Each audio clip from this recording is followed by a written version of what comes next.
اصلاً آزادی کی کوئی تعریف نہیں ہے، ٹھیک ہے ہی نہیں، نہ شخصی، نہ مزاجی، نہ دماغی، کوئی تعریف نہیں ہے سوائے اس کے کہ آپ آزادی کی تعریف بھی کسی سے سیکھیں۔ کیا عبادات یا عمل کرنے کے معاملے میں انسان مجبور کیا جاتا ہے مذہب میں؟ اگر آج آپ مذہب کے ساتھ ان چیزوں کو جوڑ دیں گے نا کہ درس نظامی کا فاضل ہوگا، وہ کمشنر لگے گا، وہ جج لگے گا، تو آپ دیکھ لیں یہ سارے ادھر دوڑائیں گے۔ سائنس پرست لوگ یا الہاد پرست لوگ پھر اسلام کو ہدف تنقید کیوں بناتے ہیں؟ الہاد کا مسئلہ یہ ہے کہ چونکہ اس کے پاس اس کی باتوں کی اصلاً دلیل نہیں ہے، ٹھیک ہے، اور اسلام جو اپنے یعنی کہ عقائد بیان کرتا ہے وہ عقل و نقل کے عین مطابق ہے، تو اصلاً جو نا ایتھیزم، الہاد، اسلام کو اپنا جو نا دشمن سمجھتا ہے۔ یہی وجہ ہے کہ اتنے تابڑ توڑ حملے جو نا وہ اسلام اور مسلمان جدید نسل پہ ہماری وہ کرتا ہے۔ جدید علوم کے بانی ہے وہ حقیقتاً مسلم سائنسدان تھے، اب آگے یہ ہے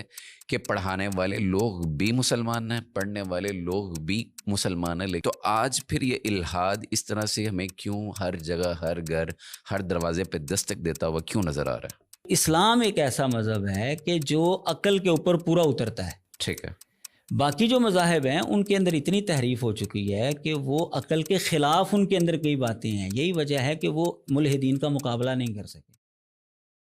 بسم اللہ والصلاة والسلام علی رسول اللہ، اللہم صلی وسلم علی نبینا محمد۔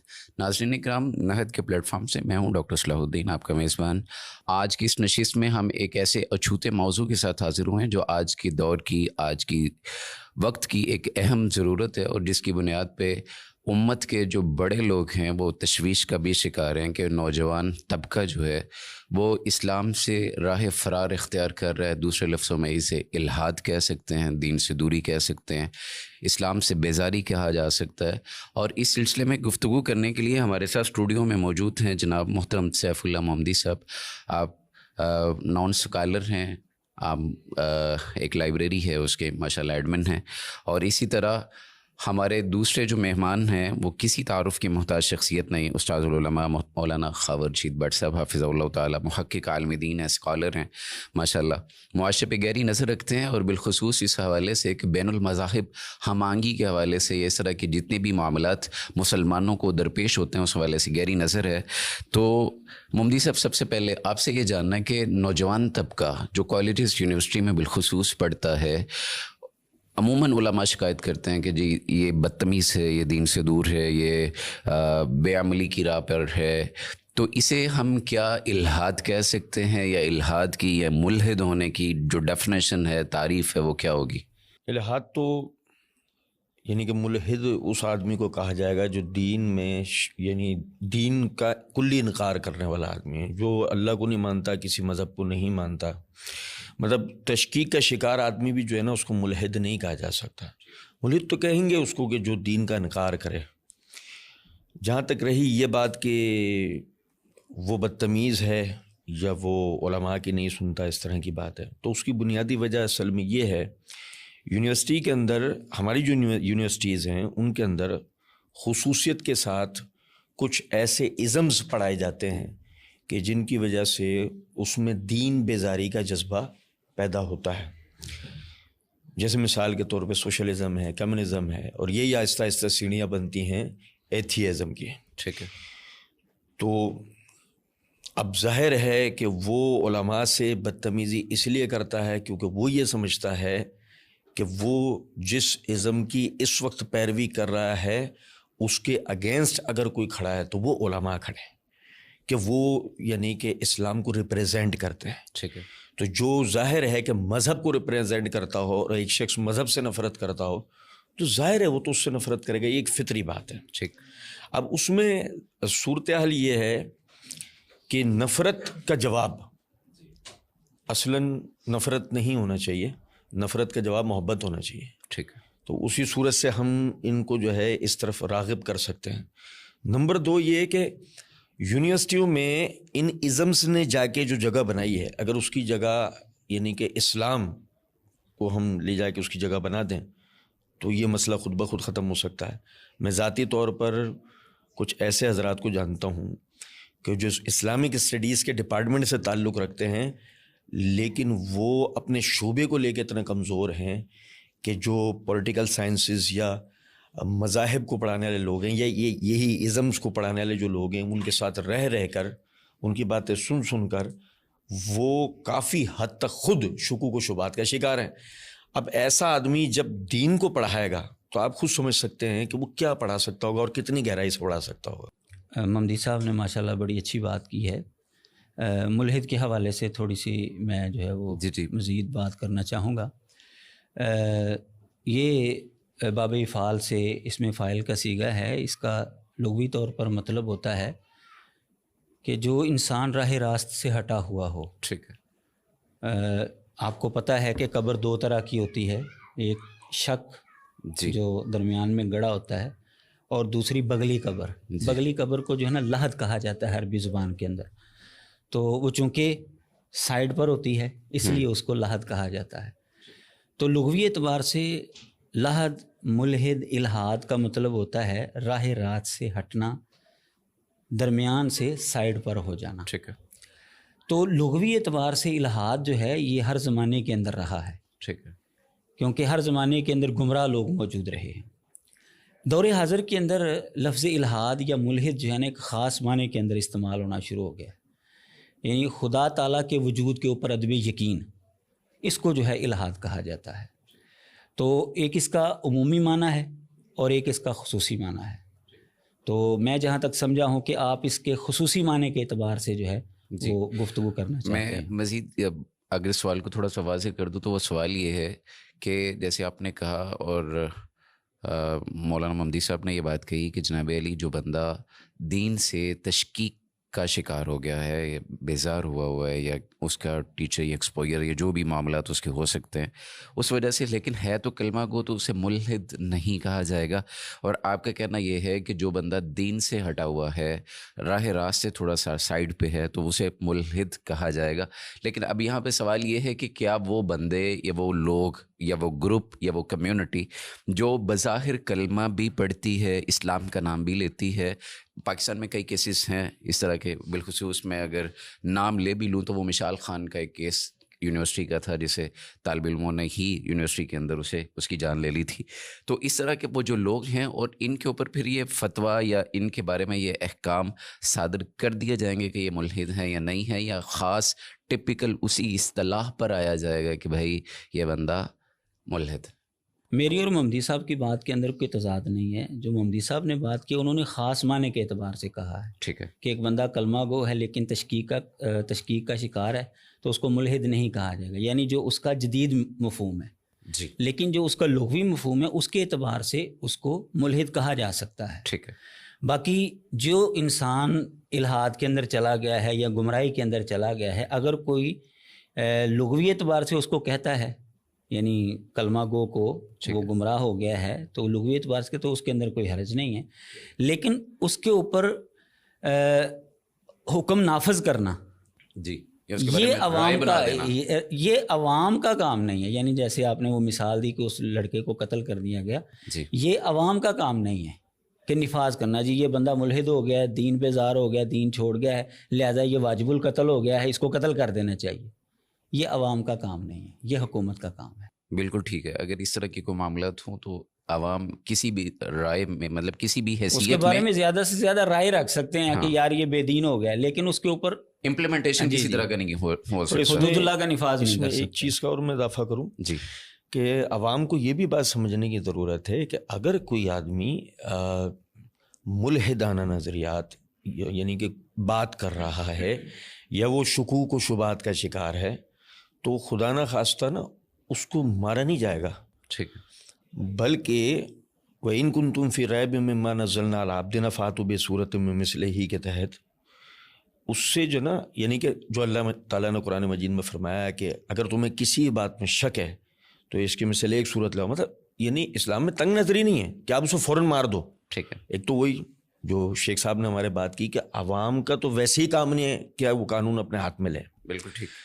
پھر اس سے آگے بات یہ ہے کہ اگر وہ ملحدانہ نظریات بیان کر رہا ہے تو اس کو دعوت دی جائے گی، اسے دعوت دیں اس بات کی طرف کہ آئیں۔ اگر آپ جیسے عوام میں سے کوئی شخص ایسے کسی آدمی کو پا لیتا ہے اور وہ اس کو جواب یعنی آتا ہے، وہ اس کو جواب دے سکتا ہے، تو وہ سمجھائے اس کو، اس کی تربیت کریں, اس کے شک کو دور کرنے کی کوشش کریں. ٹھیک ہے. اور اگر بالفرض ایسا بھی نہیں ہوتا, اس کو پتہ ہے میں نہیں سمجھتا ان چیزوں کو, تو علماء سے اس کا رجوع کروائے, اسے لے کے جائے.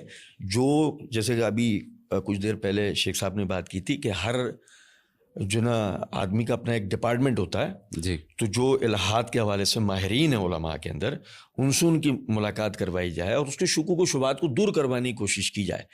جب علماء یہ چیز بھانپ لیں گے کہ یہ صرف شکوک و شبہات کا مسئلہ نہیں ہے بلکہ عمل سے بھاگنے کی کوشش ہے, تب وہ اس کے بارے میں سمجھیں گے تو وہ حکم اس کے لیے صادر کریں گے, ورنہ یہ ہمارا کام نہیں ہے. پھر زیادہ سے زیادہ ہمارا کام یہ کہ فاتو بے صورت میں مثلہ کے تحت کہ بھئی اگر تمہیں سمجھ میں نہیں آ رہا ہمیں سمجھاؤ, ٹھیک ہے, اس کی مثل سمجھاؤ. جو اسلام نظریہ دیتا ہے جس چیز پہ, یعنی کہ آپ کہتے ہیں کہ نہیں جی یہ اس طرح نہیں اس طرح, تو جو اسلام نظریہ دیتا ہے آپ اس کے مطابق کوئی چیز ہمیں بیان کرو. محض یاد رکھیں اس بات کو, دنیا کی کسی یعنی کہ طریقے میں, فطرت میں یہ بات نہیں ہے کہ جی صرف انکار کیا جائے, بلکہ ہوتا یہ ہے کہ کوئی چیز پھر پیش بھی کی جاتی ہے.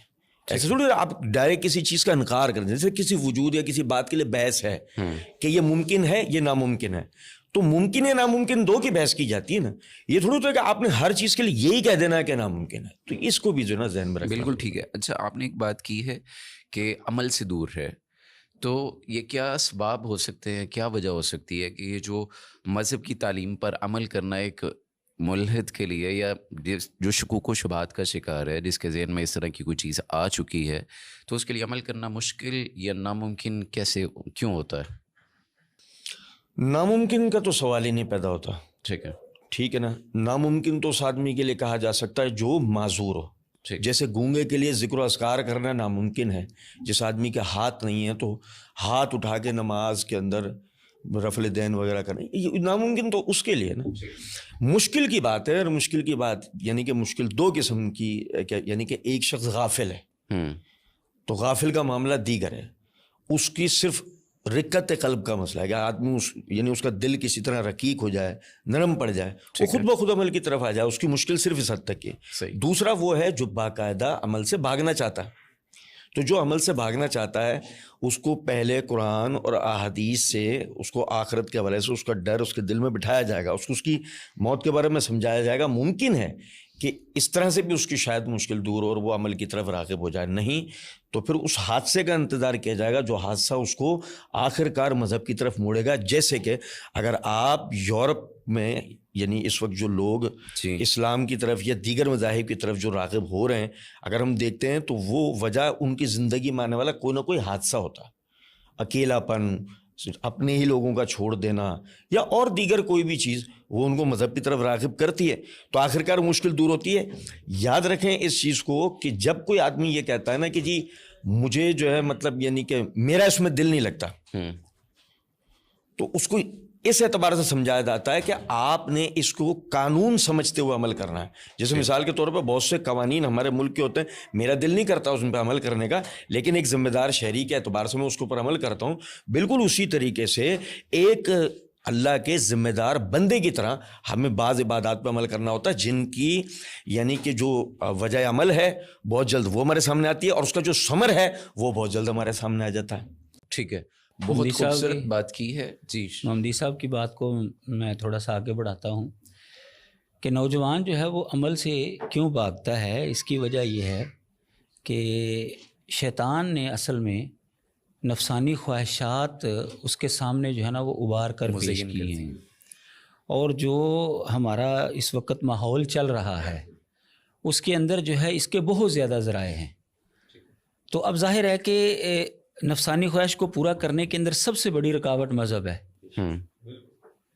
تو جو ضمیر اس کا جاگ رہا ہوتا ہے اس کو سلانے کے لیے یا اس کو مارنے کے لیے سب سے بڑا اور بہترین طریقہ یہ ہے کہ مذہب سے پیچھا چھڑا لیا جائے. ٹھیک ہے, جب مذہب سے پیچھا چھڑا لیا جائیں گے نہ رہے گا بانس نہ بجے گی بانسری. محمدی صاحب کی بات سے ایک تاثر آیا ہے, میں چاہتا ہوں آپ اس کو تھوڑا سا کھول دیں اور پھر ہم محمدی صاحب سے بھی اس کے بارے میں جانتے ہیں. عبادات کے معاملے میں کیا پھر انسان کو مجبور کیا گیا ہے کہ جیسے انہوں نے قانون کی بھی مثال دی ہے کہ کچھ قوانین ایسے ہیں, کچھ عبادات ایسی ہیں کرنے کو دل نہیں کر رہا, لیکن کیا پھر اسلام اسے مجبور کرتا ہے؟ اسلام میں تو جبر نہیں ہے والا ایک سلوگن ہم ہر ایک بندے سے سنتے ہیں کہ اسلام میں جبر نہیں ہے, اسلام میں جبر نہیں ہے. تو میں یہ جاننا چاہتا ہوں کیا عبادات یا عمل کرنے کے معاملے میں انسان مجبور کیا جاتا ہے مذہب میں؟ اسلام کی دو حالتیں ہیں. اسلام کی ایک حالت یہ ہے کہ جب وہ سیاسی اعتبار سے غالب ہو. اسلام کی دوسری حالت یہ ہے کہ جب وہ سیاسی اعتبار سے مغلوب ہو. اسلام ویسے تو مغلوب نہیں ہو سکتا, لیکن ظاہر ہے سیاسی اعتبار سے, نظام کے اعتبار سے معاملات ہو رہے ہیں. جب اسلام سیاسی اعتبار سے غالب ہے تو اس وقت وہ اپنے قوانین نافذ کرے گا. ٹھیک ہے. تو ان قوانین کے اندر جو اس کے پیروکار ہیں ان کے اوپر سختی بھی ہوتی ہے. ٹھیک ہے. جیسا کہ حدیث مبارکہ کے اندر یہ بات موجود ہے کہ بچہ جب 7 سال کا ہو جائے تو اس کو نماز کا کہو. جی. 10 سال تک چلا گیا نماز نہیں پڑھ رہا تو وَضْرِبُوهُمْ عَلَيْهَا, ان کے اوپر جو ہے وہ سختی کی جا سکتی ہے اور کرنی چاہیے. ٹھیک ہے. اسی طرح حدیث مبارکہ ہے مَن رَأَىٰ مِنكُم مُنكَرًا فَلْيُغَيِّرْهُ بِيَدِهِ. جی. تو جب اسلام جو ہے وہ سیاسی اعتبار سے غالب ہوگا تو قوانین کے تحت یہ چیز آتی ہے کہ اگر کوئی آپ کا قانون فالو نہیں کر رہا تو آپ اس کے اوپر سختی کرتے ہیں. اب یہ دنیا کے ہر نظام کے اندر ہے. ہم امریکہ کو لے لیں, بلکہ چھوڑیں ان کو, پاکستان کو لے لیتے ہیں. جی. اب پاکستان کا نظام چلانے کے لیے جب یہاں پر جو بھی قانون رائج ہے ہم اس کو ایک سائڈ پر کرتے ہیں, کچھ بھی ہو. ٹھیک. اس کو چلانے کے لیے قوانین کے اوپر سختی سے عمل کروایا جاتا ہے. ابھی آپ اشارہ توڑ کر دیکھیں, چلانا ہو جائے گا, جرمانہ ہوگا. بالکل صحیح. بلکہ اگر آپ داڑھی والے ہیں تو ہو سکتا ہے آپ کی وہ تھوڑی سی توہین بھی کر دے. جی بالکل صحیح. یہ صورتحال ہے. جی. تو یہ سختی سے عمل جو ہے وہ, اور پھر عوام جو ہے وہ سیدھی بھی رہتی ہے اس طریقے سے. تو اسی طرح جب اسلام سیاسی اعتبار سے غالب ہوگا تو وہ اپنے اصول اور ضابطے جو ہیں وہ لاگو کرے گا.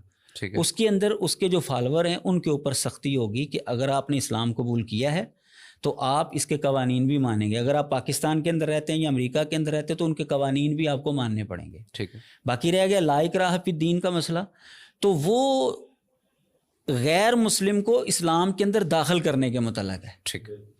کوئی بھی انسان امریکہ زبردستی نہیں اس کو لے کر جایا جا سکتا.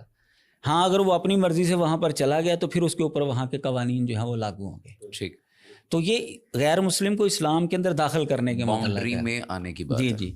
تو اگر وہ باؤنڈری کے اندر آ گئے پھر تو ظاہر ہے اس کے اندر قوانین نافذ ہوں گے, اس کے اوپر قوانین لاگو ہوں گے. باقی جب اسلام سیاسی اعتبار سے مغلوب ہے تو ظاہر ہے کہ جب اس کے قوانین ہی نافذ نہیں ہیں تو وہ کیا کسی کے اوپر سختی کرے. بالکل ٹھیک ہے. اس میں ایک چیز کی اور تھوڑی وضاحت میں دوں گا. دیکھیں یہ جو بات میں نے کی تھی نا قانون والی کہ اس کو مماثل قانون سمجھتے ہوئے اس کے اوپر عمل کرے. دیکھیں کبھی بھی ہے نا انسانوں کی عقلیں ایک برابر نہیں ہوتی ہیں. بالکل. کسی چیز کے فائدے یا نقصان کو بعض مرتبہ وہ ایک بڑی عمر ہونے کے باوجود بھی نہیں سمجھ پاتا جب تک یا تو اس کو سکھایا سمجھایا جائے اس کے فوائد اس کے نقصانات کے حوالے سے, یا پھر اس کو کوئی حادثہ پیش آئے جس سے وہ اس کے فائدے یا نقصان کو سمجھ سکتا ہو. ٹھیک ہے. لیکن مسئلہ یہ ہے کہ بعض چیزوں کا تعلق اجتماعیت سے ہوتا ہے. اس کے لیے کبھی بھی آپ کا اجتماعی نظام اس بات کا انتظار نہیں کرے گا کہ آپ کو جب وہ سمجھ میں آ جائے تب وہ اس کو آپ پر یعنی کہ آپ اس کو اپنے اوپر نافذ کریں. ٹھیک ہے. اب میں آپ سے ہی مزید ایک سوال ہے اور وہ یہ ہے کہ جتنے بھی پرچارکر ہیں, آپ سیکولر مائنڈ سیٹ کے کہہ لیں یا الہاد پرست لوگ جو اپنے معافی ضمیر کو کئی سوشل سائٹس پہ ڈالتے ہیں لوگوں کو متاثر کرنے کی, اس کے ابلاغ کی کوشش کرتے ہیں, وہ ایک سلوگن یا ایک نعرہ ایک بات کہتے ہیں جی اسلام شدت پسندی والا دین ہے, اسلام ایک دہشت گردانہ قسم کا مذہب ہے, اسلام میں دوسرے مذہب کے جتنے بھی لوگ ہیں ان کے بارے میں کوئی روح رعایت اسلام نہیں دیتا ہے, یا کوئی بندہ اپنی آزادی کے ساتھ اسلام کے اندر نہیں رہ سکتا. یعنی میرا دل کر رہا ہے تو آج میں نماز پڑھ لوں, میرا دل کر رہا ہے تو میں اسلام کا انکار کر دوں, میرا دل کر رہا ہے تو میں قرآن کو سینے سے لگا رہا ہوں, دل کر رہا ہے تو معاذ اللہ قرآن کو میں کسی دوسری جگہ پہ اسے جان چھڑا لوں. میں الفاظ نہیں وہ بولنا چاہتا. تو اس طرح کے یا مائنورٹیز کے ساتھ جس طرح کے واقعات ہوتے ہیں, اس طرح کی چیزوں کو لے کے ہائی لائٹ کر کے تو پھر یہ باور کروایا جاتا ہے کہ اسلام ایک بڑا دہشت گردانہ قسم کا مذہب ہے اور اسلام کے اندر رہتے ہوئے جو اسلام کے لوگ ہیں وہ امن پسند ہی نہیں بلکہ یہ دہشت گردانہ کارروائیاں اور یہ سارا کچھ ان کا موٹو ہے یا ان کو اسلام سکھاتا ہے. تو جیسے کہ آپ مستشرقین کو بھی جانتے ہیں اور دیگر لوگوں کو بھی کہ وہ قرآن کے بارے میں، احادیث رسول کے بارے میں، رسول اللہ کے جہاد کے بارے میں بھی اس طرح کی ہی باتیں. تو کیا یہ دین سے دوری کا سبب ہے نوجوان طبقے کا، یہ الحاد کی طرف لے جانے والی بات ہے؟ اس کو کیسے ہم جسٹیفائی کریں گے؟ یہ تھوڑا سا جو نا تفصیل طلب جواب ہے، کچھ چیزیں ہو سکتا ہے مجھ سے رہ بھی جائیں، شیخ صاحب اس کو بیان کر دیں گے. جی دیکھیں، پہلی تو جہاں تک بات یہ نا کہ اسلام کے حوالے سے یہ بات کرنا، اور جیسے کہ بار بار کہ اسلام دہشت گردی سکھاتا ہے یا اس میں شدت پسندی ہے اسلام، تو بات ساری یہ ہے کہ یہ صرف اور صرف اسلام کا ہی معاملہ نہیں ہے. ٹھیک ہے. دنیا کے اندر کوئی بھی معاشرہ، کوئی بھی تہذیب، کوئی بھی قانون، اس کے اندر یہ طریقہ کار ہے کہ اگر وہ اپنے پاس طاقت کو جمع رکھتا ہے، وہ طاقت رکھتا ہے اپنے اندر کہ اپنے آپ کو منوا سکتا ہو، ٹھیک ہے، تو وہ اپنے مخاطب کو اپنا قائل کرتے ہوئے آخر کار اس چیز کو ماننے کی طرف توجہ دلائے گا، پیار سے یا زبردستی سے. میں بھی بات میری رہ گئی تھی تھوڑی دیر پہلے جو میں یہ عرض کر رہا تھا کہ مسئلہ یہ ہے کہ اس چیز کا انتظار نہیں کیا جائے گا کہ آیا جب آپ اس کو صحیح سمجھ لیں، اختیار کر لیں، تب تک ہم بیٹھے آپ کو دیکھتے رہیں گے. بلکہ ہوتا یہی ہے کہ جس چیز کا تعلق اجتماعیت سے ہوتا ہے اور اجتماعی فائدے سے ہوتا ہے تو اس کو آپ کو کہہ دیا جاتا ہے کہ آپ اس کے اوپر عمل کر لیں. اگر آپ اس کو نہیں تسلیم کرتے اور ہم دیکھ رہے ہوتے ہیں کہ اس کو جلدی سے عمل کرنے کے نتیجے میں ایک اجتماعی فائدہ ممکن ہے، تو پھر بزور آپ سے وہ کام کروایا جاتا ہے کہ نہیں جی آپ یہ کریں، آپ یہ لازمی کریں. میں اس کی آپ کو ایک مثال دیتا ہوں. مثال اس کی یوں لے لیجئے کہ میری سیلری آتی ہے 14 تاریخ کو، لیکن میرا بجلی کا بل آ گیا جس کی فائنل ڈیٹ ہے 12 تاریخ. گورنمنٹ جو ہے نا اس نے ڈیٹ گزر جانے کے بعد میرے اوپر ایک فائن لگا دیا ہوتا ہے، ایک جرمانہ لگا دیا ہوتا ہے. اس کو اس بات سے کوئی غرض نہیں ہوتی کہ میری سیلری 14 تاریخ کو آ رہی ہے، اسے غرض اس بات سے ہوتی ہے کہ اس ادارے کو چلانے کے لیے جس خزانے کی ضرورت ہے اس کو اس ماہ یعنی کہ ہم نے 12 تاریخ تک کسی بھی طرح اکٹھا کر لینا ہے. تو اس سے بحث نہیں کہ آپ کو جو سیلری 14 تاریخ کو آ رہی ہے. تو یہ میرا بتانے کا مقصد ہے کہ اسی طرح جو عبادات کی جتنی بھی شکلیں وہ ان کو پیار سے یا زبردست سے منوایا جاتا ہے ان کے معاشرتی فوائد کا. اب دیکھیں دوسرے نمبر پہ جہاد کو سمجھ لیں. جہاد یا دوسرے لفظوں میں مسلح جد و جہد کے ذریعے اپنے قوانین کو منوانا. مجھے آپ بتائیے دنیا میں کون سا ایسا ملک ہے، ریاست ہے، قانون ہے، تہذیب ہے جو طاقت رکھنے کے بعد اپنے رولز اور ریگولیشنز کو بزور نہ منوایا اس نے؟ پچھلی تاریخ گواہ ہیں، ابھی کا وقت گواہ ہے. ظاہر ہے کہ اگر آپ اس ملک کے اندر داخل ہو گئے یا آپ اس تہذیب کا حصہ جا کر بن گئے یا آپ نے وہ مذہب قبول کر لیا تو اب اس کے بعد آپ نے اگر اس کے رولز کو فالو نہیں کیا تو اس معاشرے میں تو آپ ایک عدم توازن کا باعث ہے نا. تو وہ معاشرہ تو کبھی بھی اس چیز کو برداشت نہیں کرے گا اور وہ اپنے توازن کو قائم رکھنے کے لیے آپ کو سیدھا کرنے کی کوشش کرے گا. اچھا اب یہاں پر یہ بات سمجھنے کی ہے، کیا الحاد اگر اجتماعی صورت اختیار کر لے تو جسے الحاد بہتر سمجھتا ہے اسے زبردستی نہیں منوائے گا؟ بالکل منوائے گا. یہ ایک فطری بات ہے، انسان اس فطرت کے ساتھ پیدا ہوا ہے کہ اگر آپ نے اس کو تسلیم نہیں کیا تو وہ جبرن منوائے گا. جس کی مثال ماضی میں گزرا ہوا چائنا اور روس ہے. بالکل ٹھیک کہ انہوں نے اپنے الحادی نظریات کو اپنی عوام کو زبردستی منوایا، جس نے نہیں مانا انہیں مار دیا گیا. یہ الحاد کی تاریخ ہے، یہ کسی مذہب کی تاریخ نہیں ہے. تو یہ اس کے اندر بات. ٹھیک ہے. اچھا شیخ صاحب، میں اگر سوال کو تھوڑا سا مزید کھولوں تو وہ یہ ہے کہ ہر انسان آزاد پیدا ہوا ہے. میں کسی کا غلام نہیں، آپ کسی کا غلام نہیں ہے. میری اپنی آزادی ہے، میرا اپنا وہ ایک مرضی ہے، آپ کی اپنی مرضی ہے. میں اپنی مرضی سے مذہب کو قبول کرتا ہوں یا مذہب کو چھوڑتا ہوں، تو اسلام اس صورت میں میرے اوپر پابندیاں کیوں عائد کرتا ہے؟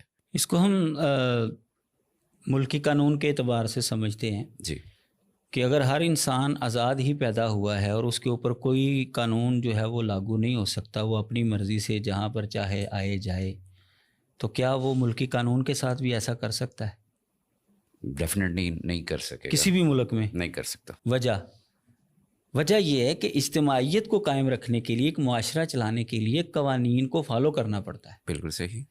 اسی طرح اگر آپ نے کسی مذہب کو قبول کر لیا ہے تو پھر آپ اس کے اجتماع کا حصہ بن گئے ہیں، اس معاشرے کا حصہ بن گئے ہیں. اب آپ اس معاشرے کو خراب نہیں کر سکتے.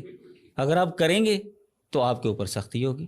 ٹھیک ہے. یہ آپ کو پہلے سوچنا چاہیے تھا کہ آپ اس معاشرے کا حصہ بننے جا رہے ہیں. کیا واقعی آپ کو بننا چاہیے کہ نہیں بننا چاہیے؟ ٹھیک ہے. جب آپ اس معاشرے کے اندر چلے گئے ہیں پھر تو آپ کے اوپر قوانین لاگو. اچھا، اب یہاں پہ پھر ایک اور سوال آتا ہے جو یوتھ عموماً کرتی ہے، اور وہ سوال یہ ہے، آپ دونوں بالترتیب جواب دے سکتے ہیں. سوال یہ ہے کہ میری مرضی نہیں تھی مسلمان گھرانے میں پیدا ہونے کی، میں نہیں چاہتا تھا، میں پیدا ہو گیا. اب میرا اس میں کیا ہے، یا وہ لوگ جن کے کانوں تک اسلام کی آواز نہیں گئی، وہ امتیں یا وہ گروہ جن کے اندر کوئی نبی نہیں آیا، اب خدا کا یا اللہ کا جو تصور جزا اور سزا ہے، یہ پھر ان کی آزادی یا ان کے اوپر یہ کس طرح سے لاگو ہوتا ہے؟ ایک بندہ ہے، اس کی مرضی بھی نہیں ہے، ایک بندہ ہے اس تک آواز بھی نہیں گئی ہے، تو پھر اس معاملے کو کیسے دیکھا جائے گا، یا یہ کس طرح سے آپ اس کو جسٹیفائی کرتے ہیں؟ اس کے لیے اسلام کا نظریہ جو ہے نا وہ جاننا ضروری ہے. اللہ تعالیٰ نے قرآن مجید کے اندر فرمایا ہے وَمَا كُنَّا مُعَذِّبِينَ حَتَّى نَبْعَثَ رَسُولًا، کہ ہم کسی کو ایسے ہی عذاب نہیں دیتے، ہم اس وقت کسی کے اوپر عذاب نازل کرتے ہیں، اس کو سزا کا حقدار ٹھہراتے ہیں جب تک کہ ہم اس کے اندر رسول نہ بھیج دیں. یعنی جب کسی تک اسلام کا پیغام پہنچ جاتا ہے اور وہ اپنی مرضی سے اس کا انکار کر دیتا ہے، پھر وہ سزا کا حقدار بنتا ہے. ٹھیک ہے. یہ ہو گیا اسلام کا اصول. اب ہم آتے ہیں کہ ایک آدمی کہتا ہے جی میں تو مسلمان گھرانے میں پیدا نہیں ہونا چاہتا تھا، وغیرہ وغیرہ جو بھی. جی. مسلمان گھرانے میں پیدا ہو یا عیسائی گھرانے میں یا کسی بھی خاندان کے اندر، کسی بھی مذہب کے اندر وہ پیدا ہو، اسلام کے مطابق کل مولود یولد علی الفطرہ، ہر بچہ جو ہے وہ فطرت اسلام کے اوپر پیدا ہوتا ہے. ٹھیک ہے. جب تک وہ نابالغ ہے اس وقت تک اس کے اوپر کوئی احکامات جو ہیں وہ لاگو نہیں ہوتے. ٹھیک ہے. اسلام کے مطابق جیسا کہ صحیح بخاری کی حدیث سے بھی پتہ چلتا ہے کہ مشرکوں کی اولاد جو نابالغ فوت ہوتی ہے وہ بھی جنت کے اندر جو ہیں وہ جائیں گے. تو جو جب تک بچہ نابالغ ہے وہ اسلام کے اوپر ہی ہے. جی. اب ایک بندہ مسلمان گھرانے میں پیدا ہو، عیسائی، یہودی، بدھ مت، سب کے احکامات ایک ہیں، برابر ہیں وہ سب.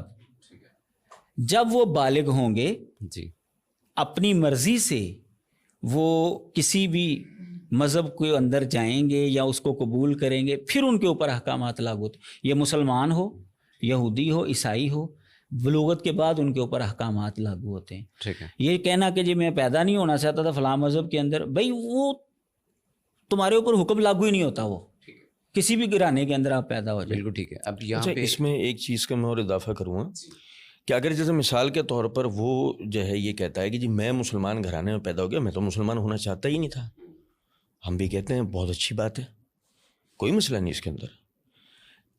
اصل سوال یہ پیدا ہوتا ہے کہ آپ معاشرے کی ایک اکائی ہیں یا نہیں. ٹھیک ہے. مطلب آپ کی کوئی ذمہ داری ہے، آپ کوئی شخصیت ہیں. دیکھیں یہ تو طے شدہ بات ہے نا کہ جس طرح شہد کی مکھی اپنے پورے گروہ کے ساتھ ایک چھتے کو بناتی ہے، چینٹیاں بل بناتی ہیں. جی. نیچر جس کو کہا جاتا ہے، فطرت جس کو کہا جاتا ہے، وہ ہمیں توجہ دلاتی ہے اس طرف کہ ہر مخلوق، ہر شے کسی نہ کسی مقصد کے ساتھ پیدا ہوئی ہے. آپ ہیں، آپ نے کہا جی میں یہ نہیں چاہتا تھا، بالکل نہیں، پھر آپ کچھ چاہتے ہیں نا. اب جو آپ چاہتے ہیں آیا وہ کم از کم اپنی ذات پہ لاگو کرنے کے بعد کسی اور پہ لاگو کریں گے یا نہیں کریں گے؟ بائی نیچر، ٹھیک ہے، بائی نیچر آپ کسی پہ لاگو کریں گے یا نہیں؟ Not as religion. جی. اب اگر آپ یہ کہتے ہیں جی بائی نیچر، تو لگتا یہی ہے کہ بائی نیچر یہی ہے کہ میں لاگو کروں گا، آج نہیں کل، کل نہیں پرسوں. جیسے الہاد کو ہی لے لیجئے، کیا آپ اس الہاد کی طرف کسی کو دعوت نہیں دیں گے؟ دیں گے نا. تو جب آپ دعوت دیں گے اور وہ ملحد ہونا نہیں چاہتا لیکن آپ اس کی خیر خواہی کے لیے اسے ملحد بنانا چاہتے ہیں، بالکل اسی طرح یعنی اسلام یا مذہب وہ تو چونکہ اس بات کا قائل ہے نا کہ آپ کا ایک خالق ہے. جی بالکل. آپ اس کی مخلوق ہیں، تو اس نے آپ کی ہدایت کے لیے ایک ہدایت نامہ جاری کیا، آپ کی خیر خواہی کے لیے. اور پھر جس نے اس کو قبول کر لیا، چاہے وہ آپ کے والدین ہوں، چاہے وہ آپ کے اساتذہ ہوں، یا کوئی دوست احباب جو مذہب پسند یا مذہب پرست ہیں، وہ آپ کو اس کی دعوت کیوں نہیں دیں گے؟ اس میں جبر یا آزادی کی بحث ہے ہی نہیں. یاد رکھیں اس بات کو کہ اصلاً آزادی کی کوئی تعریف نہیں ہے. ٹھیک ہے ہی نہیں, نہ شخصی, نہ مزاجی, نہ دماغی, کوئی تعریف نہیں ہے سوائے اس کے کہ آپ آزادی کی تعریف بھی کسی سے سیکھیں. ٹھیک ہے. کہ کوئی بتائے آپ کو کہ آزادی کس بلا کا نام ہے. اب اگر مثال کے طور پہ جیسے اسلام ہے, اب جیسے اسلام ایک آزادی دیتا ہے عمل کی اور ایک اجتماعیت کی, ایک قوم بنانے کی, ایک دفاع کی, ایک سیاست کی, ان سب چیزوں کا, بھئی آپ یہ سب کریں, لیکن اس کے برعکس کمیونزم بعض چیزوں میں روک پیدا کرتا ہے, سوشلزم بعض چیزوں میں روک پیدا کرتا ہے, اسی طرح ایتھیزم بھی بعض چیزوں میں روک پیدا کرتا ہے. اچھا شیخ صاحب, جتنے دلائل آپ نے دیے ہیں یہ تو ریلیجن یا مذہب کو ماننے والے لوگوں کے حوالے سے. سوال تو یہاں پہ ان لوگوں کا ہے جو کہتے ہیں پتہ ہی نہیں خدا کون ہے, رب کون ہے, خالق کون ہے, مذہب کیا ہے, پیغمبر کیا ہوتا ہے, الہامی کتاب کیا ہے, صحیفہ کیا ہے, جانتے ہی نہیں, پرواہ نہیں, ضرورت نہیں.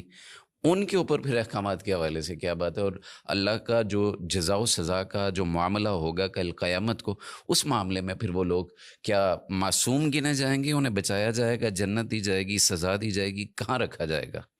اس کے لیے جیسا کہ میں نے آپ کے سامنے پہلے بھی آیت پڑھی تھی, وَمَا كُنَّا مُعَذِّبِينَ حَتَّى نَبْعَثَ رَسُولًا, جی, جب تک حجت تمام نہیں ہو جاتی اس وقت تک وہ سزا کے حقدار جو ہیں وہ لوگ نہیں ٹھہرتے کہ وہ اپنی مرضی سے انکار کریں.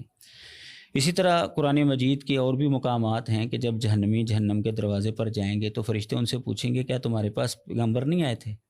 وہ کہیں گے آئے تھے لیکن ہم نے مانا نہیں. یعنی جہنم کے اندر وہ لوگ جائیں گے جن تک پیغمبر پہنچے ہیں, پیغمبروں کا پیغام پہنچا ہے اور انہوں نے انکار کیا ہے. باقی رہ گئے وہ لوگ جو جن تک پیغمبر نہیں پہنچ پائے یا ان تک پیغمبروں کا پیغام نہیں پہنچ پایا, ان کو کہا جاتا ہے زمانہ فطرت کے لوگ. اس کے لیے نبی علیہ الصلوۃ والسلام کی حدیث مبارکہ, قرآن مجید کی آیات سے بھی بات معلوم ہو رہی ہے کہ وہ عذاب کے سزا کے حقدار نہیں ہیں. ٹھیک ہے. مسند احمد کے اندر حدیث موجود ہے جس کو شیخ البانی رحمہ اللہ نے صحیح الجامع صغیر کے اندر نقل کر کے اس کو صحیح قرار دیا ہے کہ نبی علیہ الصلوۃ والسلام نے فرمایا ہے کہ قیامت والے دن 4 طرح کے بندے جو ہیں نا وہ اپنی حجت جو ہے وہ پیش کریں گے. ایک ان میں سے بہرا ہوگا, ایک احمق ہوگا, ایک بہت بوڑھا ہوگا, اور ایک وہ جو زمانہ فطرت والا یعنی جس تک نبی کا پیغام نہیں پہنچ سکا, یا 2 نبیوں کے درمیان کا جو زمانہ ہے کہ لوگوں تک حق نہیں پہنچ پایا اور وہ زمانے کے اندر تھا اور وہ فوت ہو گیا. ٹھیک ہے. تو جو زمانہ فطرت ہو, یہ چاروں کہیں گے کہ جی جب اسلام آیا یا پیغام آیا تو ہمیں نہیں پتہ چلا. وہ بہرا کہے گا میں سن نہیں سکا, احمق کہے گا مجھے تو لوگ مینگنیاں مارتے تھے, شعور ہی نہیں تھا. زیادہ بوڑھا جو کہے گا وہ تو کہے گا کہ میری تو عقل بھی نہیں تھی, میں تو بوڑھا ہو چکا تھا. اور زمانہ فطرت والا جو ہے وہ کہے گا کہ میرے تک تو کوئی پیغام ہی نہیں پہنچا, میں کیا. تو اللہ تبارک و تعالیٰ پھر ان کو حکم دے گا ٹھیک ہے تم جو بات کہہ رہے ہو بالکل تمہاری بات ٹھیک ہے, چلو میں تم کو حکم دیتا ہوں کہ جہنم کے اندر چھلانگ لگاؤ. نبی علیہ الصلوۃ والسلام نے فرمایا کہ جو اللہ کا حکم مان کر, اب ظاہر ہے کہ وہ یہ ان کے لیے ایک امتحان ہے. ٹھیک ہے. یہ استثنائی صورت ہے, ظاہر ہے کہ وہ دارالامتحان نہیں ہے, چانس ہو گیا وہاں جی. پہ. تو جو چھلانگ لگائے گا اللہ کا حکم مان کر وہ جنت میں چلا جائے گا, وہ اس کے لیے جہنم جو ہے وہ گلے گلزار بن جائے گی. اور جو اللہ کا حکم نہیں مانے گا اس کو جہنم کے یعنی وہ صرف ایک عمل سے یا ایک آرڈر سے ظاہر ہے فیصلہ ہو جائے گا. تو یہ ہے ان لوگوں کے لیے حکم کہ جن تک اسلام کا پیغام نہیں پہنچا. ٹھیک ہو گیا. اچھا, اس میں ڈاکٹر صاحب ایک چیز میں آپ کو بتاؤں, ظاہر ہے کہ یہ جو اعتراض کرنے والے ہیں یہ ہمارے وہ ملحدین ہیں یا وہ شکوک و شبہات کا شکار لوگ ہیں جو اس زمانے میں مہذب علاقوں میں یونیورسٹیز کے اندر یا کالجز کے اندر یا اداروں کے اندر موجود ہیں. جی ٹھیک ہے, وہ سوشل میڈیا کا استعمال کرتے ہیں, وہ پرنٹ میڈیا الیکٹرانک میڈیا کو دیکھتے ہیں. یہ وہ بات کرتے ہیں کہ بھائی جن علاقوں میں اسلام پہنچا بھی نہیں یا مذہب کی دعوت پہنچی بھی نہیں ان کے اوپر جو ہے وہ کیا حکم لاگو ہوگا. تو اس میں پہلا تو نقطہ غور طلب یہ ہے, مجھے یہ بتائیں وہ کون سا افریقی قبیلہ ہے جو مذہب پرست نہیں ہے؟ آپ کے علم میں نہیں, میرے علم میں کوئی. وہ بت پرست ہیں, وہ ستارہ پرست ہیں, وہ مظاہر پرست ہیں, وہ جانور پرست ہیں, وہ کچھ بھی, وہ کسی نہ کسی طرح مذہب کا پیروکار ہے. بالکل ٹھیک ہے. ہمیں تو آج تک کوئی ایسا گروہ نظر نہیں آیا, مطلب بعید سے بعید کسی علاقے کے اندر کہ جو کسی نہ کسی طرح مذہب کا پیروکار نہ ہو. ٹھیک ہے. یہ فطرت ہے اور یہی بتاتی ہے کہ انسان عبادت کے لیے پیدا ہوا ہے, بس اسے اپنے حقیقی معبود کی تلاش کرنی ہے. ٹھیک ہے. اس حقیقی معبود کی, جیسے ہمارے شیخ صاحب نے بات کی, اس حقیقی معبود کی معرفت دلانے کے لیے ہی نبی اور رسول آتے ہیں. اب یہاں پہ ایک سوال ہے کہ قرآن کریم نے سابی کہہ کے کچھ لوگوں کو مخاطب کیا ہے, تو یہاں سابی سے مراد کون ہے؟ دیکھیں اس میں بھی نا دو تعریفات ہیں. جی. سابی اصلاً جو نا ستارہ پرست کو کہا گیا. ٹھیک ہے. ٹھیک ہے. عربوں نے, یعنی کہ خاص طور پہ یہ حجاز کے جو عرب تھے, انہوں نے اس اصطلاح کو بے دین کے لیے استعمال کیا. جیسا آج بھی جدید دور کے اندر بعض لوگ مواحدین کو وہابی کہہ دیتے ہیں, جبکہ اصلاً یعنی کہ وہ تو مواحد ہیں, مومن ہیں, جو یعنی کہ اللہ کی توحید, اس کی ذات, اس کی ربوبیت, اس کی صفات میں کسی کو بھی شریک کرنے کے قائل نہیں ہے, لیکن وہ ان کو تعصب کے اندر جو نا وہابی کہہ دیتے ہیں. اسی طریقے سے عرب بھی جو نا ایک بے دین کو یعنی اس بنیاد کے اوپر کہ جی وہ کیا نام ہے, یعنی کہ اپنے تعصب کی بنیاد پہ وہ اس کو سابی کہہ دیا کرتے تھے. تو یہ نہیں کہا جائے گا کہ جی وہ یعنی کسی مذہب کے پیروکار نہیں تھے. ڈاکٹر صاحب یہی بنیادی نقطہ ہے جو میں جس کی طرف توجہ دلانا چاہ رہا ہوں کہ اگر ہم تھوڑی سی تلاش و بسیار کریں گے, جی, لا مذہب ہمیں نہیں ملے گا. ٹھیک ہے. کوئی آدمی نہیں ملے گا کسی. اچھا پھر اسی طرح تاریخی اعتبار سے ذرا ماضی کے اندر, ماضی بعید کے اندر چلے جائیں, مثال کے طور پر عرب عربہ جو اقوام تھیں ان کی طرف بھی جا کے دیکھیں. نوح علیہ السلام کی یا آدم علیہ السلام کے بیٹوں میں جو ان کے 3 بیٹے, وہ جو دنیا میں مختلف جگہوں کے اوپر گئے, وہ اپنے والد سے کیا لے کر گئے تھے؟ آیا الہاد لے کے گئے تھے یا مذہب لے کے گئے تھے؟ بالکل. پھر ان کی آل اولاد کے اندر کیا چیز پھلی پھولی ہوگی؟ آیا الہاد پھلا پھولا ہوگا یا مذہب؟ ایک اندازہ آپ لگا لیجئے, یعنی ہمارا مخاطب ایک ملحد ہے, ایک اندازہ آپ لگا لیجئے جو کہ عقل و نقل کے مطابق ہو, اور ایک اندازہ ہم لگاتے ہیں جو عقل و نقل کے مطابق ہو. یہ عرض کرنے کا مطلب ہے اصلاً الہاد جو نا, اصلاً جیسے کہ ہمارے شیخ نے بات کی کہ راہ حق سے فرار کا نام ہٹ جانے والا بس وہ ملحد ہے. اب وہ یعنی کہ اس کو ہم یہ نہیں کہہ سکتے کہ وہ کبھی کہیں کسی جگہ پر تھا. ٹھیک ہے. وہ تو کسی بھی مذہب کو سے بیزار جو آدمی ہو جائے گا اسے کہا جائے گا. یہ نہیں کہا جائے گا کہ مذہب وہ تھا نہیں, مذہب ہر جگہ پر تھا, نبی اور رسول ہر جگہ پہنچے. ٹھیک ہے. اللہ تعالیٰ نے زمین کے اوپر حجت تمام کی سوائے اس کے, جیسے ہمارے شیخ نے کہا کہ زمانہ فطرت کا اگر کوئی آدمی ہو تو اس کا معاملہ دیگر ہے. ٹھیک ہے, اس کی یہاں پہ بات. ٹھیک ہے. اب آپ دونوں احباب نے, مشائخ نے جو دلائل دیے ہیں وہ تو الہامی حوالوں سے دیے ہیں. اب یہاں ہمارا جو مذاکرہ ہوتا ہے یا مباحثہ ہے وہ ان لوگوں کے ساتھ بھی ہے جو مذہب مانتے ہی نہیں. وہ آپ کے یا میرے یا کسی بھی اور بندے کے ان دلائل کو ایکسیپٹ کریں گے ہی نہیں. میں ڈاکٹر صاحب میں چاہتا ہوں جی, میں اس میں ایک بات عرض کروں.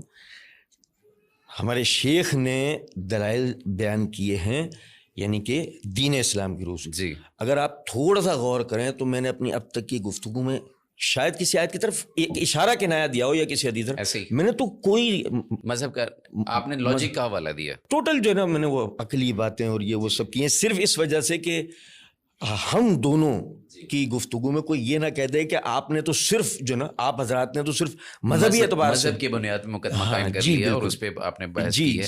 ٹھیک ہو گیا. اچھا عمومی تاثر میرے خیال میں نا یہ بھی ہمارے ساتھیوں کو نا ایک سمجھانے والی بات ہے جو مذہبی دلائل سے جو ہے نا وہ بھاگنے کی کوشش کرتے ہیں. جی بھئی اسلام کی بنیاد عقل کے اوپر نہیں ہے, وحی کے اوپر ہے. بالکل ٹھیک ہے. ہمیں یہ بھی دلائل ساتھ میں دینے چاہیے. ٹھیک ہے. جی بالکل. جو لوگ قرآن حدیث کو ساتھ میں پیش کرتے ہیں نا, ان کی تبلیغ سے زیادہ لوگ مسلمان ہوتے ہیں. بالکل ٹھیک ہے. بقابلہ ان کے جو صرف عقلی دلائل دیتے ہیں. تجربہ کر کے دیکھ لیں اور ریشو نکال کر دیں. کیونکہ اس کی وجہ یہ ہے کہ عقل کا گھوڑا ہر کسی کے پاس ہے, کون کیسے دوڑا سکتا ہے وہ ایک الگ بات ہے. بالکل ٹھیک ہے. اچھا یہاں پہ پھر ایک سوال آتا ہے مسلم سوسائٹی معاشروں کے حوالے سے بالخصوص, وہ یہ ہے کہ جو جدید علوم کے بانی ہیں جیسے کیمسٹری, فزکس, میتھ اور باقی جتنے بھی معاشرے میں اس وقت سائنسی علوم گنے سمجھے جاتے ہیں, ان کے جو بانی تھے وہ حقیقتاً مسلم سائنسدان تھے. اس کے بعد ریولوشنری جو چیزیں ہوئیں, ارتقاء پذیر ہوئی, معاملات ہوئے, آگے تاریخ چلی. اب ایرا میں یا اس موجودہ صدی میں اب آگے یہ ہے کہ پڑھانے والے لوگ بھی مسلمان ہیں، پڑھنے والے لوگ بھی مسلمان ہیں، لیکن پھر بھی الحاد پینیٹریٹ کر رہا ہے، دماغوں میں گھس رہا ہے یا گھسایا جا رہا ہے. اور اگر سائنس کو قصوروار ٹھہراتے ہیں تو سائنس کی جو موجد ہیں، سائنس کی ایجادات کرنے والے اصولوں کے، وہ بھی مسلم تھے. تو آج پھر یہ الحاد اس طرح سے ہمیں کیوں ہر جگہ، ہر گھر، ہر دروازے پہ دستک دیتا ہوا کیوں نظر آ رہا ہے؟ اس کی بنیادی وجہ تو یہ ہے کہ جو غیر مسلم ہیں، جنہوں نے مسلمانوں کی کتابوں کے اوپر قبضہ کر کے جی نام تبدیل کر کے ان کو شو یہ کرایا کہ شاید یہ ان کے علاقے کے لوگ ہیں، تو نام بگاڑ کے نام بگاڑ دیے انہوں نے. جی تو اب وہ طالب علموں کو یہ باور کرواتے ہیں کہ یہ اصل میں یہ ہمارے علوم ہیں. ٹھیک ہے. پھر انہوں نے یہ کیا کہ دینی علوم کو دنیاوی علوم سے الگ کر دیا. ٹھیک ہے. اب جب دینی علوم کو دنیاوی علوم سے الگ کر دیا تو اب ان کے لیے میدان جو ہے وہ کھلا ہو گیا. اب جو لوگ پھر دنیاوی علوم کے ساتھ انہوں نے مادہ پرستی کو جوڑ دیا، یعنی مذہب کی باؤنڈری ختم کر دی. اب وہ مادہ پرستی بھی ادھر جڑ گئی. ٹھیک ہے. اب ظاہر ہے کہ انسان کے اندر اللہ تعالیٰ نے فطرت رکھی ہے کہ وہ لالچ کی یہ چیزوں کو پسند کرتا ہے، تو اب وہ ادھر دوڑتے ہیں. اگر آج آپ مذہب کے ساتھ ان چیزوں کو جوڑ دیں گے نا کہ جو درس نظامی کا فاضل ہوگا وہ کمشنر لگے گا، وہ جج لگے گا، تو آپ دیکھ لیں یہ سارے ادھر دوڑائیں گے. ٹھیک ہے. تو اب جب ادھر گئے ہیں، یعنی فی زمانہ ترجیح کا فرق ہے. جی جب اس طرف گئے ہیں دنیاوی علوم کی طرف، تو وہاں پر جو پڑھانے والے لوگ ہیں یا جو وہ اصول اور ضابطے پڑھا رہے ہیں، جو فلسفہ پڑھا رہے ہیں، اس کے اندر خدا کا وجود جو ہے وہ کہیں نظر نہیں آتا. ٹھیک ہے. نہ خدا کے ساتھ تعلق جوڑنا ان کا مقصد ہے. ٹھیک ہے. پھر جو وہاں سے طریقہ کار چل رہا ہے، جو ان کو پیچھے سے گائیڈ لائن دی جاتی ہے اور بتایا جاتا ہے کہ اس طریقے سے آپ نے پڑھانا ہے، اس کے نتیجے میں وہ لوگ مذہب سے متنفر ہوتے جاتے ہیں. ٹھیک ہے. تو یہ وجہ ہے کہ وہ مذہب سے دور ہو گئے ہیں اور الحاد کے جو ہے وہ قریب ہو. آپ کچھ کہنا چاہ رہے ہیں؟ اس میں یہ بھی ڈاکٹر صاحب بات سمجھنے کی ہے. دیکھیں، جب آپ بذات خود as a teacher, tutor, lecturer, professor, آپ جو ہے نا جب سائنس کو پڑھانے کے لیے کھڑے ہو رہے ہیں، مثال کے طور پر آپ نے پڑھایا کریشن کو، ٹھیک، اور آپ ایک لیکچرر، ایک پروفیسر، ایک ٹیچر کریشن کو پڑھا رہے ہیں. آپ کا خود کا دماغ یہ دستک نہیں دے رہا آپ کو، آپ کا ضمیر آپ کو نہیں بولا کہ کریشن کو اگر آپ پڑھا رہے ہیں تو کریشن سے پہلے فطری طور پہ کریٹر کو کیوں نہیں پڑھا رہے ہیں. بالکل ٹھیک ہے. اب اس میں مسئلہ یہ آ جاتا ہے کہ چونکہ آپ نے لکیر کا فقیر آپ بنے ہوئے ہیں کہ آپ نے کریشن کو ہی سب سے پہلے پڑھا تھا. ٹھیک ہے نا، آپ کو یاد ہے کہ 9th میں ہمیں بایولوجی پڑھائی گئی تو پہلا چیپٹر ہی اس کا جو ہے وہ کریشن تھا. ٹھیک ہے نا، سوری لیونگ تھنگس تھے. تو وہ لیونگ تھنگس اصل میں اشارہ تھا کریشن کی طرف.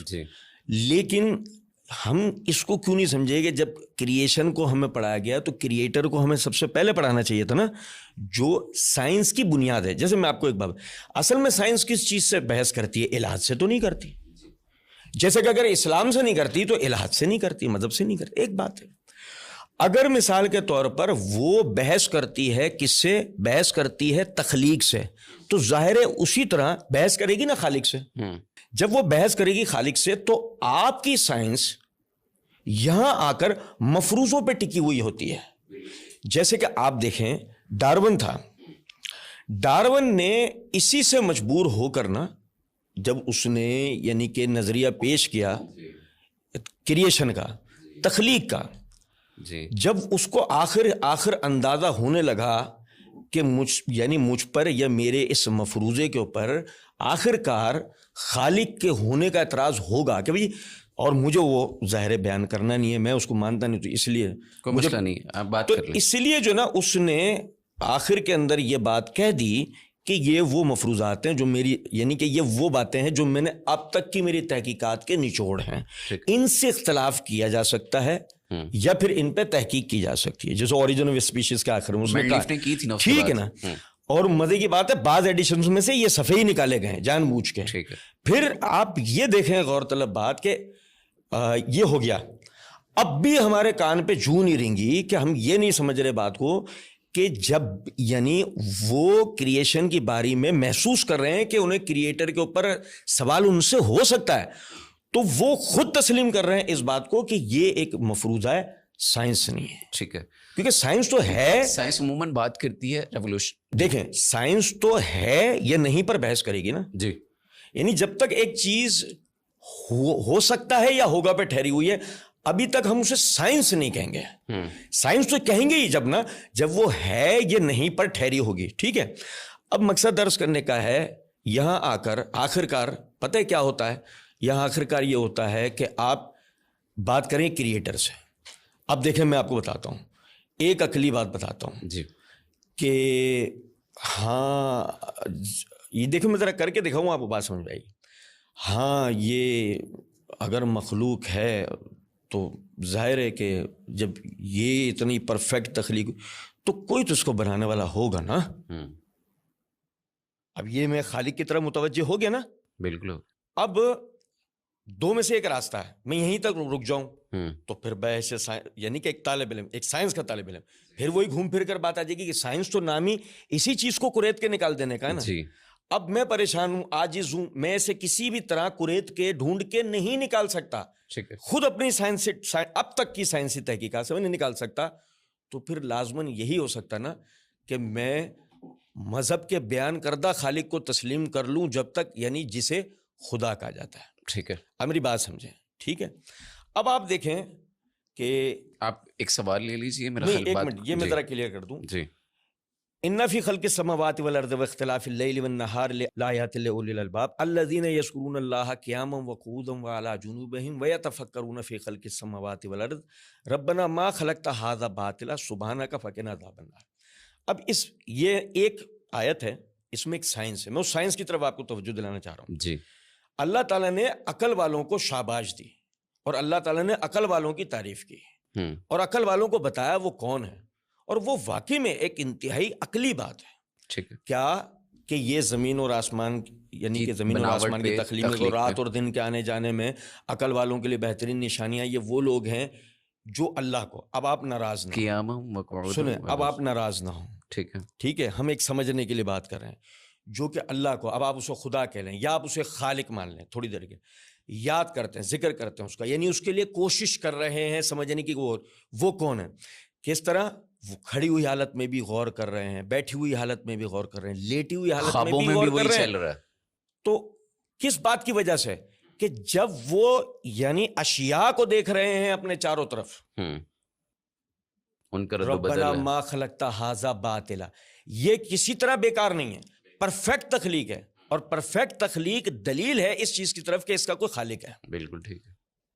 تو میرا مقصد عرض کرنے کا یہ ہے کہ اصل میں الہاد کی بنیادی وجہ یہ ہے کہ ہمیں سائنس میں کریشن سے پہلے کریٹر کو پڑھانا ہے، اور ظاہر ہے اس کو ہم نے مذہب کی بنیاد پہ اس وقت تک تو کم از کم پڑھانا ہے جب تک ہم سائنٹیفکلی ایکسپیریمنٹل میں نہ آ جائے. ہاں بالکل ٹھیک ہے. اب یہاں پہ پھر ایکسپیریمنٹ کی اگر بات کرتے ہیں تو میں شیخ صاحب کی طرف بعد میں جاؤں گا، پہلے آپ ہی سے کنٹینیو کرتے ہیں.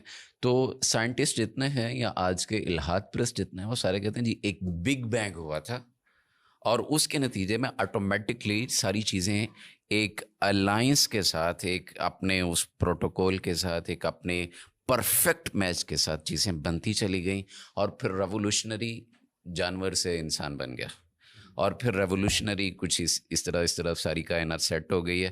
اور پھر اس میں ڈارک میٹر ہے، اس میں یہ ہے، اس میں ڈائنامک فزکس ہے، اس میں دیگر چیزیں کوانٹم فزکس ہے، دیگر چیزیں وہ اس میں بات کرتے ہیں، بیان کرتے ہیں. تو یہ جو بگ بینگ ہے، قرآن بھی کہیں نہ کہیں اس کا تذکرہ کرتا ہے، دخان کے نام سے اس کو کہتے ہیں.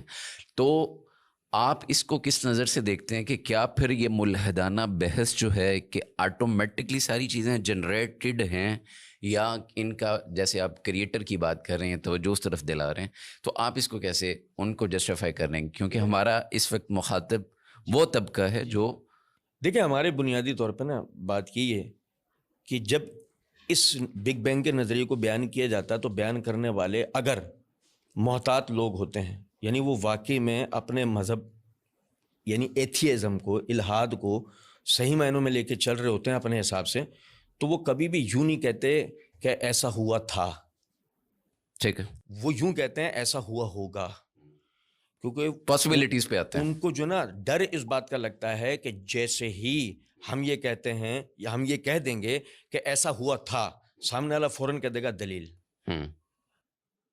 کیونکہ اس کی وجہ یہ ہے کہ فزکس کے بحثت فزکس کے طالب علم ہم یہ بات کہتے ہیں کہ اگر ایک رد عمل ایک مرتبہ ہو گیا تو اب اس کے چانسز کئی گنا بڑھ جاتے ہیں دوبارہ ہونے کے. جیسے کہ ایک والکینو ہے, ایک آتش فشاں ہے, وہ اگر ایک مرتبہ پھٹ گیا, ایک دفعہ ایک پہاڑ میں سے لاوا نکل آیا, اب اس بات کی دلیل ہے کہ اب دوبارہ بھی نکلے گا. ایک دفعہ بگ بینگ ہونے کے بعد کیا وجہ ہے دوبارہ نہیں ہو رہا؟ کوئی ایک نئی بالکل ایسی گیلیکسی دوبارہ نہیں بن رہی. لاکھوں سال ہو چکے ہیں, کروڑوں سال ہو چکے ہیں. یہ ثابت کرتا ہے اس بات کو کہ جس طرح آپ بگ بینگ کے اعتبار سے اس چیز کو بیان کر رہے ہیں کہ پرفیکٹلی سب کچھ خود بخود ہو گیا, یہ بالکل غلط ہے. ٹھیک, یعنی ریولوشنری چیزیں چلتی چلتی جانور سے انسان تو بن گیا, لیکن انسان سے آگے کچھ نہیں بن رہا. جی سمجھ رہے ہیں, اس پوری تھیوری پہ ہم کہتے ہی ہیں اب, اور جیسے ہی وہ یہ کہہ دیتے ہیں ایسا ہو سکتا ہے تو ہم فوراً کہتے ہیں یہ سائنس نہیں ہے. ٹھیک ہے, آپ یوں کہیں کہ ایسا ہوا ہے یا یوں کہیں ایسا نہیں, جیسا ہم کہہ رہے ہیں ایسا نہیں ہوا. بالکل ٹھیک, ہم تو ظاہر ہے ہم مذہب یعنی پرست ہیں. قطعیت میں آ جائیں. جی, کیونکہ قطعیت ہی سائنس ہے. ٹھیک ہے, مفروضہ کبھی بھی سائنس نہیں ہو سکتا. بالکل, وہ تو ٹھیک ہے, بالکل, جب تک ایکسپیریمنٹلی اس کا پروف نہ ہو تب تک وہ نہیں ہوتا ہے. اچھا شیخ صاحب, محمدی صاحب نے تو سائنس کے اعتبار سے بات کی ہے, تو میں اس کو اس طرح بیان کرتا ہوں کہ دھماکہ ہوا, اتفاق سے دھماکہ ہوا, جو بھی وہ کہتے ہیں. جی, اتفاق رونما ہونے کے لیے کم از کم پہلے دو وجودوں کا ہونا ضروری ہے. ٹھیک ہے, اتفاق کم از کم دو وجود ہوں گے تو رونما ہوگا, وگرنہ اتفاق نہیں ہو سکتا. مثال کے طور پر آپ یہاں سے اپنے کام جو اردو بازار گئے ہیں تو آپ کا کوئی پرانا دوست وہاں پر آ گیا تو آپ کی ملاقات ہو گئی, اس کو کہتے ہیں اتفاق. تو اتفاق رونما ہونے سے پہلے کم از کم دو وجودوں کا ہونا ضروری ہے. تو ہم تو اس سے پہلے ایک وجود کی بات کر رہے ہیں, تو اگر یہ اتفاقی دھماکہ مان لیا جائے تو اس سے پہلے تو کم از کم دو وجود ہونے چاہیے. بالکل ٹھیک. ایک تو پوائنٹ یہ ہے. دوسرا یہ ہے کہ اگر ہم اس کو مان بھی لیں بالفرض کہ دھماکہ ہوا, تو اس کے ذریعے چیزیں جو ہیں وہ بڑھنا شروع ہوگی. زیادہ سے زیادہ اس سے تخلیق کا طریقہ کار جو ہے وہ معلوم ہو رہا ہے. ٹھیک ہے, خالق ہے یا نہیں ہے اس کا تو تعلق ہی نہیں ہے. اب اگر کسی چیز کی تخلیق کا طریقہ کار آپ کو پتہ چل جائے تو اس سے یہ نتیجہ نکالا جا سکتا ہے کہ اس کا خالق کوئی نہیں ہے. اب یہ آپ کے سامنے یہ مائک ہے, یہ آپ کو اس کا طریقہ کار پتہ چل جائے تو آپ کہہ سکتے ہیں جی مجھے طریقہ کار کا پتہ چل گیا لہذا اس کا خالق کوئی نہیں ہے. نہیں ایسا بالکل. زیادہ اگر ہم مان بھی لیں کہ یہ دھماکہ ہوا ہے, بگ بینگ ہوا ہے, تو اس سے یہ کیسے نتیجہ نکلا کہ یہ دھماکہ کرنے والا کوئی نہیں ہے. اچھا, تیسری بات ہم اس کو ایسے کہتے ہیں کہ دنیا کا کوئی دھماکہ ہمیں دکھا دو جس سے چیزیں ترتیب سے بنی ہوں, جس سے کچھ بنتا ہو, جڑتا ہو. ہمیشہ دھماکے نے تباہی جو ہے وہ پیش کی ہے, چیزوں کو بکھیرا ہے, اجاڑا ہے, سنوارا نہیں ہے. یہ کون سا دھماکہ ہے جس نے ہر چیز کو ہزاروں سالوں سے جو ہے وہ سنوار کر رکھا ہوا, خاص ترتیب میں جوڑ دیا اور وہ اسی طرح چل رہی ہے. اچھا خیر, اچھا جو الحاد پرست لوگ ہیں وہ عموماً بالخصوص اسلام پر پھر تنقید کیوں کرتے, جبکہ قرآن کریم تو بڑی جگہ پہ جیسے آیات پڑھی بھی ہیں محمدی صاحب نے کہ سائنس کے حوالے سے سوچنے والوں کو شاباش بھی دیتا ہے, انکریج بھی کرتا ہے. سائنس کی خود کئی جگہ پہ بالخصوص انسان کی تخلیق کے حوالے سے کئی مقامات پہ تذکرہ کرتا ہے, سورج چاند کی حرکت کے حوالے سے تذکرہ ہے اور کئی ساری چیزیں اجرام سماویہ کے حوالے سے. تو پھر یہ سائنس پرست لوگ یا الحاد پرست لوگ پھر اسلام کو ہدف تنقید کیوں بناتے؟ اسی وجہ سے اس کو ہدف تنقید بناتے ہیں کہ اس کے اندر عقل کا استعمال ہے. یعنی باقی مذاہب ملحد ہونا عقل سے خالی ہونے والی بات ہے. نہیں, اسلام جو ہے وہ ظاہر وہ عقلی باتیں کرتے ہیں. ملحد کہتے ہیں جی ہم عقل کے ذریعے سمجھیں گے. اسلام ایک ایسا مذہب ہے کہ جو عقل کے اوپر پورا اترتا ہے. ٹھیک ہے. باقی جو مذاہب ہیں ان کے اندر اتنی تحریف ہو چکی ہے کہ وہ عقل کے خلاف ان کے اندر کئی باتیں ہیں. یہی وجہ ہے کہ وہ ملحدین کا مقابلہ نہیں کر سکے. ملحدین کے مد مقابل صرف اس وقت اسلام کھڑا ہے. وجہ یہ ہے کہ اس کے اندر عقل کا استعمال ہے اور یہ عقل کے مطابق باتیں کرتا ہے اور یہ عقلی اعتبار سے جواب بھی دیتا ہے، اس لیے وہ اسلام کے زیادہ خلاف۔ ممدی صاحب کچھ کہنا اچھا، چاہتے ہیں؟ یہ اس میں دیکھیں، یہ بات سمجھیں، بالکل شیخ والی بات ہے جو شیخ فرما رہے ہیں۔ دیکھیں مسئلہ یہ ہے ملحدین کا، یعنی ملحدین دو حصوں میں تقسیم ہے جی، پہلے جو الہادی نظریات کو گھڑتے ہیں اور بیان کرتے ہیں، ٹھیک ہے، دوسرا طبقہ وہ ہے جو ان گھڑنے والوں کی تقلید کرتے ہیں۔ سمجھ رہے ہیں میری بات؟ اب مسئلہ یہ ہے کہ دونوں کو یہ بات پتہ ہے کہ گھڑنا اپنی عقل کا ناجائز استعمال ہے اور گھڑی ہوئی باتیں، بے ثبوت باتوں کی اندھا دھند پیروی کرنا عقل کا ناجائز استعمال، بلکہ عقل کا استعمال ہی نہ کرنا ہے۔ ٹھیک ہے، اور اسلام چونکہ ظاہر ہے ایک عقل کے صحیح استعمال کی طرف توجہ دیتا ہے، فرمایا وَلَا تَقْفُ لَيْسَ لَكَ بِهِ علم، اس بات کی پیروی مت کر جس کا، یعنی اس چیز کی پیروی مت کر جس کا تجھے علم نہ ہو۔ تو ظاہر ہے کہ اسلام تو اس حد تک کی بات کر رہا ہے کہ جب تک تیرے پاس کسی نظریے کی، کسی یعنی مفروضے کی تیرے پاس دلیل نہ ہو تو اس کے بارے میں نہیں جانتا ہو تو اس کی پیروی مت کر، کیونکہ وہ سیدھی بات ہے وہ تیرے ذاتی ایک تشخص کے خلاف چلا جائے گا۔ پھر وہ تجھے، یعنی تو کہاں سے خود کو ایک پڑھا لکھا انٹلیکچوئل جو ہے نا تو ثابت کر پائے گا اپنے آپ کو؟ بالکل ٹھیک ہے۔ آپ کی بات کو اگر میں سادہ کروں تو وہ یہ ہے کہ مذہب کے ماننے والے ایک خاص بلائنڈ بلیو رکھتے ہیں ریلیجن پہ، خدا ہم پہ، تو مذہب کی بات وہی پہ نہیں، اور سائنس پرس یا الہاد پرس ایک خاص بلیو رکھتا ہے، وہ بھی بلائنڈ نہیں۔ میں بتاؤں نا آپ کو بات جو میں عرض کر رہا تھا، جیسے شیخ نے فرمایا کہ بات یہ ہے کہ دیگر جتنے مذاہب ہیں تحریفات ہو جانے کے بعد ان کی باتیں عقل کے خلاف گئیں، ٹھیک ہے، لہٰذا ان میں اتنی سخت نہیں ہے، اتنی صلاحیت نہیں ہے کہ وہ الہات کا مقابلہ کر سکتے ہوں۔ اسلام وہ واحد دین ہے جو یعنی صحیح بنیادوں پہ، اپنے صحیح ستونوں پہ اور اپنی صحیح چھت کے ساتھ پورے مکمل وجود کے ساتھ موجود ہے، جو کہ عقل کے عین مطابق ہے۔ ٹھیک ہے، ٹھیک ہے، وہ عقل پہ پورا اترتا ہے اور عقل کے جائز استعمال کی طرف دعوت دیتا ہے۔ اب مسئلہ سارا یہ ہے کہ آپ سمجھیں مارکیٹ کے اندر دو ٹوتھ پیسٹ کی کمپنیاں اتری ہوئی ہیں، ٹھیک ہے، اسے بھی اپنا والا بیچنا ہے، اسے بھی اپنا والا بیچنا ہے۔ اب جب یہ لے کر آیا چیز تو یہ لازمی سی بات ہے، سامنے والی پروڈکٹ کو اگر یہ سمجھ رہا ہے کہ یہ بہترین ہے، زبردست ہے، تو جب تک یہ اس میں نقص نکالنے کی کوشش نہیں کرے گا اپنا چورن کیسے بیچے گا؟ الہاد کا مسئلہ یہ ہے کہ چونکہ اس کے پاس اس کی باتوں کی اصلاً دلیل نہیں ہے، ٹھیک ہے، اور اسلام جو اپنے یعنی کہ عقائد بیان کرتا ہے وہ عقل اور نقل کے عین مطابق ہے، تو اصلاً جو نا ایتھیزم، الہاد اسلام کو اپنا جو نا دشمن سمجھتا ہے، اپوننٹ سمجھتا ہے۔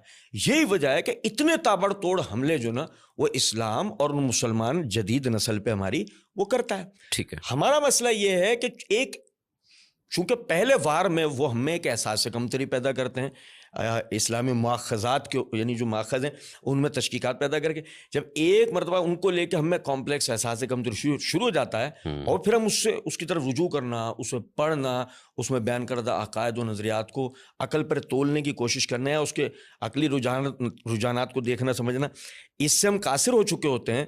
پھر اس کے بعد وہ آہستہ آہستہ میں جو نا اپنے وہ نظریات بیان کرتا ہے، جس کے لیے میں تھوڑی دیر پہلے یہ بات عرض کر چکا ہوں کہ وہ تو ہے ہی من گھڑت۔ بالکل ٹھیک۔ اب آپ دیکھیں نا کس قدر من گھڑت بات ہے کہ آپ دیکھیں کہ آپ یہ کہنا چاہ رہے ہیں کہ انسان بنا کیسے ہے، جو بندر سے انسان بن گیا۔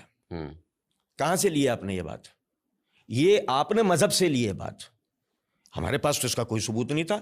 مذہبی ایک ثبوت موجود ہے، اور وہ مذہبی ثبوت یہ ہے کہ بنی اسرائیل کا ایک گروہ تھا جو انسان سے بندروں میں تبدیل ہوا تھا۔ آپ نے اس کے لیے اپنی کہانی ایسے گھڑی کہ بندروں کو آپ نے انسان بنانے کی کوشش کی، ورنہ ہمیں تو اس کے ثبوت نہیں ملتے کہ۔ اور پھر اگر چلیں، پھر ہم نے آپ کی بات تسلیم کر لی، اب ہم تو اس کا عقل پہ تول رہے ہیں نا، آپ نے عقل کا گھوڑا دوڑایا، ہم بھی وہ ریس جیتنے کی کوشش کر رہے ہیں۔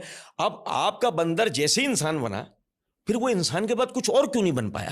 اچھا، عموماً معاشرے میں ایک بات باور کروائی جاتی ہے کہ نوجوانوں کے مسائل علماء نہیں سمجھ پاتے، علماء کی مینٹیلٹی نوجوانوں کے ساتھ میچ نہیں کرتی ہے، نوجوانوں کی ضروریات اور ہیں، نوجوانوں کے معاملات اور ہیں، مولویوں یا علماء کا معاملہ کچھ اور ہے تو یہ نہیں سمجھ پاتے. تو یہ کیا یہ تاثر یا یہ جو باور کروایا جاتا ہے یہ ٹھیک ہے؟ کیا ایسا ہے کہ علماء جواب نہیں دے پاتے؟ بالکل یہ غلط بات ہے. یہ بات یاد رکھیں، گمراہ انسان کی یا گمراہ گروہ کی یہ نشانی ہے کہ وہ علماء کے کیڑے نکالے گا اور عوام کو علماء سے دور رکھے گا. ٹھیک ہے. کیونکہ پھر ان کو کھل کر کھیلنے کا موقع ملتا ہے، جس طرح چاہیں اب عوام کو جو ہے پھر موڑ دیتے ہیں. صدیوں سے علماء جو ہیں وہ معاشرے کے مسائل جو ہیں وہ حل کر رہے ہیں اور لوگوں کو بیان کر رہے ہیں. تو کیا آج نہیں بیان کر سکتے؟ بالکل کرتے ہیں. اصل میں مسئلہ یہ ہے کہ ہر فیلڈ کا کوئی نہ کوئی بندہ ہوتا ہے. اگر آپ ایک عام عالم دین سے سائنس کا سوال کریں گے، آپ فرض کریں مجھ سے سائنس کا سوال کریں گے تو ظاہر ہے میری یہ فیلڈ نہیں ہے. شیخ سے آپ سوال کریں گے تو وہ آپ کو فوراً جو ہے وہ جواب دیں گے. تو جو جس فیلڈ کا ہے اگر آپ اس سے اس طرح کا سوال کریں گے پھر دیکھیں وہ رہنمائی کرتا ہے کہ نہیں کرتا. بالکل ٹھیک. وہ یہ سمجھ رہے ہیں خود اپنے شعبے کے اندر کیا ہے کہ یہ دانتوں کا ڈاکٹر ہے، ماہر ہے، آپ اس سے دل کا علاج نہیں کروا سکتے. یہ دل کا ڈاکٹر ہے، آپ اس سے کانوں کا علاج جو ہے وہ نہیں کروا سکتے کیونکہ یہ اس کا دائرہ کار نہیں ہے. اچھا شیخ، اور علماء سے مطالبہ یہ ہوتا ہے کہ آپ کو ہر فن آنا چاہیے. بالکل ٹھیک ہے. تو علماء جو ہیں وہ عوام کے مسئلے سمجھتے بھی ہیں، ان کو حل بھی کرتے ہیں. اصل میں نوجوان جو ہیں وہ اپنی مرضی کا مسئلہ چاہتے ہیں. ٹھیک ہے. لیکن اب سوال یہ ہے کہ اس طرح کی جب لاجیکل بات کوئی کالج یونیورسٹی کا نوجوان جو مذہب بیزار بھی ہے وہ یہ سنتا ہے تو پھر وہ لامحال آگے سے کہتا ہے مذہب الگ کرو، ریاست الگ کرو. مولویوں کو تو یا علماء کو تو پتہ ہی نہیں ہے کہ ٹریڈ کیسے کرنا ہے، بزنس کیسے کرنا ہے، بینکنگ سسٹم کیسے چلیں گے، یا سائنس کیا کہتی ہے، سائنٹسٹ کیسے بننا ہے جدید علوم کے حوالے سے. تو مولوی صاحب کو تو ایکسپوئر ہی کوئی نہیں. تو مولوی صاحب کو کہیں کہ پاجی آپ مسجد کی 4 دیواری تک محدود رہیں، ریاست کے جتنے کام ہیں اور جدید علوم ہیں، جدید دنیا داری ہے تو یہ ہمیں کرنے دے. تو یہ ریاست اور مذہب کو الگ الگ کرنے والی کیا بات پھر اس طرح سے آپ اس کو کیسے دیکھیں گے؟ یہ 1000 سال تک مسلمانوں نے جو حکومت کی ہے اور مذہب اور سیاست کو ساتھ لے کر چلے ہیں، تو کیا علماء جو ہیں وہ صرف مسجدوں تک بیٹھے ہوئے تھے؟ کون چلا رہا تھا اس نظام کو؟ اور یہ کتاب البیوع جو ہم پڑھتے ہیں احادیث کے اندر اور اس طرح کی دیگر چیزیں، یہ کون پڑھتے ہیں اور کون پڑھاتے ہیں؟ آپ ہمیں نظام دے کر دیکھیں نا، ہم نظام چلا سکتے ہیں کہ نہیں چلا سکتے پتہ چل جاتا ہے. یہ کون سا مسئلہ ہے؟ یعنی یہ صرف ایک سائیڈ کا ایک الزام ہے. یہ صرف الزام ہے، یہ صرف الزام ہے. مذہب 1000 سال تک ہم نے یہ کام کیا ہے. آپ چلیں اب تجربہ کر کے دیکھ لیں. ایک طرف تو آپ احادیث سناتے ہیں کہ امارت مانگنی نہیں ہے، امارت جو مانگتا ہے وہ اس طرح سے اس کے بارے میں وعیدیں بیان کی جاتی ہیں، دوسری طرف آپ خود امارت مانگ رہے ہیں. یہ ہم مقابلے کے لیے ہے. ٹھیک ہے. یعنی آپ کے اوپر جو الزام عائد کیا جاتا ہے علماء کے اوپر، اس کو صاف کرنے کے لیے یہ ہے کہ آپ جیسے مدارس مساجد اچھے سے چلا سکتے ہیں اور والنٹیئرلی چلا سکتے ہیں، اور عملی طور پر 1000 سال تک ہم نے چلائے ہیں، اور رضا کرانہ طور پہ جیسے چلا سکتے ہیں ویسے اسٹیٹ بھی اچھے سے چلا سکتے ہیں. لیکن شرط یہ ہے کہ آپ کے حوالے کی جائے. ظاہر ہے ہمیں اختیار دیں پھر دیکھیں ہم چلا سکتے ہیں کہ نہیں چلا سکتے. اچھا یہ دیکھیں نا، اس میں ایک بات آپ سے عرض کروں جی کہ جیسے اگر کوئی ملحد یہاں پر بیٹھا ہوتا ہم اس سے یہ سوال کرتے ججز ہمارے تمام مسائل کا حل نہیں بتا پاتے کیوں؟ جیسے میں مثال کے طور پر اگر گیا سیشن کورٹ کے اندر، میں نے سیشن کورٹ کے اندر جا کر جو ہے نا وہ ایک اپیل دائر کی کہ میرے والد کو جو ہے وہ فلاں شخص نے ظلماً قتل کر دیا ہے، لہٰذا اس کو پکڑا جائے، اس کو سزا دی جائے. تو سیشن کورٹ والے کہیں گے تمہیں پتہ ہے تم کہاں کھڑے ہو؟ میں نے کہا حضرت میں کورٹ میں ہوں. یہ سیشن کورٹ ہے تو کیا کروں؟ آپ کرمنل کورٹ میں جاؤ. یہ کیا ہوا؟ اب میں وہاں کھڑا ہو کر یہ اعتراض کر رہا ہوں کہ جی ججز جو میرے مسئلے کا حل نہیں کر رہے. اسی طریقے سے میری ٹانگ ٹوٹ گئی اور میں جو نا 2 بندوں کے سہارے چلو مجھے پولیس اسٹیشن لے کے چلو. کیوں پولیس اسٹیشن لے کے چلو؟ پٹی ہوگی میری پولیس اسٹیشن میں. کیوں پٹی ہوگی پولیس اسٹیشن میں؟ اب کیا پولیس کے پاس میری ٹانگ کا کوئی حل نہیں ہے؟ سر یہ اس طرح بات نہیں ہے. ٹھیک ہے. مسئلہ سارا یہ ہے، میں نے ابھی تھوڑی دیر پہلے عرض کیا نا، ملحدین جو نا وہ اتنی بچگانہ باتیں بعض مرتبہ کرتے ہیں کہ جی علماء کے پاس ہمارے مسائل کا حل نہیں ہے. سوال یہ پیدا ہوتا ہے کہ یہ یعنی کہ جو مسائل آپ کے ہیں ان کا تعلق کن باتوں سے.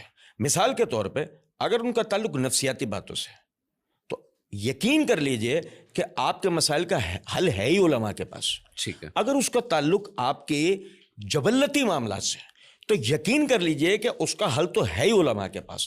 اگر اس کا تعلق آپ کے روایتی اعتبار سے تہذیبی اعتبار سے تو اس کا حل تو ہے ہی علماء کے پاس.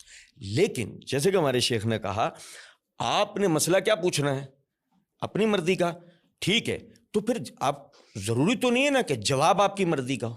ٹھیک ہے. کیونکہ اگر وہ مسئلہ آپ کا معاشرتی اعتبار سے, قانونی اعتبار سے, دینی اعتبار سے, روایتی اعتبار سے, حتیٰ کہ معاشرے کی روایات کی آزادی کے اعتبار سے اگر وہ غلط ہوا تو ہم اس کا جواب کیا دیں گے جو آزادی کو ثابت رکھے. بالکل ٹھیک. جیسے مثال کے طور پہ آپ کسی کی بہن بیٹی بھگانے کے حوالے سے علماء کرام سے جا کے مسئلہ پوچھو کہ جی میرے دل کا معاملہ ہے اور میں چاہتا ہوں میرے دل کے معاملے کا حل کر کے دیا جائے, جو کہ مجھے وہ کر کے نہیں دیا جا رہا ہے, تو ظاہری بات ہے کہ جس معاشرے کے اندر جو ہے جو معاشرہ بنا ہوا تھا جس سے آپ کسی کی بہن بیٹی کو بھگانا چاہ رہے ہیں, اس آزادی کو قائم رکھنے کے لیے کہ جس میں ایک باپ اپنے گھر کی عزت کو آزاد اور محفوظ سمجھ سکتا ہو, پہلے تو وہ اس کی سیکیورٹی کی فکر کرے گا نا. بالکل ایسے ہی.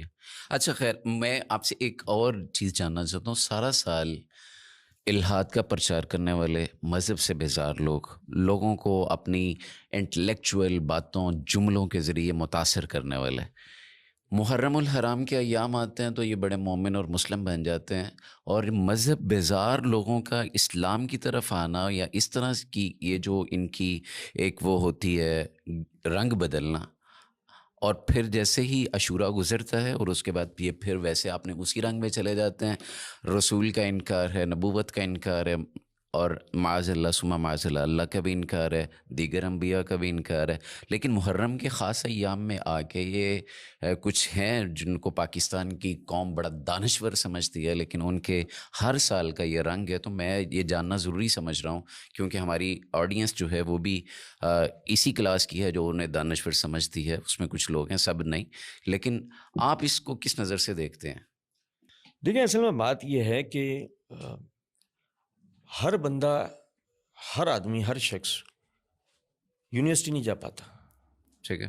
وہ کالج نہیں جا پاتا. تو اگر وہ الحاد کی نرسریز کے اندر نہیں جائے گا تو پھر اسے الحاد کی دعوت کیسے دی جائے؟ آیا کیسے وہ الحاد کی طرف مائل ہوگا؟ محرم کے 10 دنوں میں ہمارے یہاں ایک مخصوص گروہ ایسا ہے کہ جس کو اس کے نظریات کے پرچار کی آزادی مل جاتی ہے. ٹھیک ہے. اب مسئلہ یہ وہ نظریات ایسے ہیں جو ہر صورت میں عقل کے خلاف ہیں. جب ان نظریات کا 10-12 دن پرچار اس طبقے کے آگے ہوتا رہتا ہے جو نہ یونیورسٹی کی شکل جا کے دیکھے گا نہ کالج کی, لیکن اس نظریات سے جڑا ہوا ہوگا, تو نتیجتاً ہوگا یہ کہ وہ آہستہ آہستہ آہستہ آہستہ جو حقیقی دین ہے, جو انسان کے اندر یعنی عقیدے کی ترقی, عمل کی ترقی پیدا کرتا ہے, ظاہر ہے وہ اس سے پہلے ہی بیزار ہو جاتا ہے. ٹھیک ہے. پھر وہ آئیڈیل گروہ جن کو آج ہم اصحاب رسول کہتے ہیں کہ جن میں فارسی النسل بھی تھے, رومی النسل بھی تھے, عربی النسل بھی تھے, عجمی النسل بھی تھے, ایسے لوگ تھے کہ جو حبشی النسل بھی تھے, جو یعنی کہ مختلف اقوام کے, مختلف نفسیات کے, مختلف زبانوں کے, مختلف تہذیبوں کے, مختلف ادیان و مذاہب سے تعلق رکھنا لے.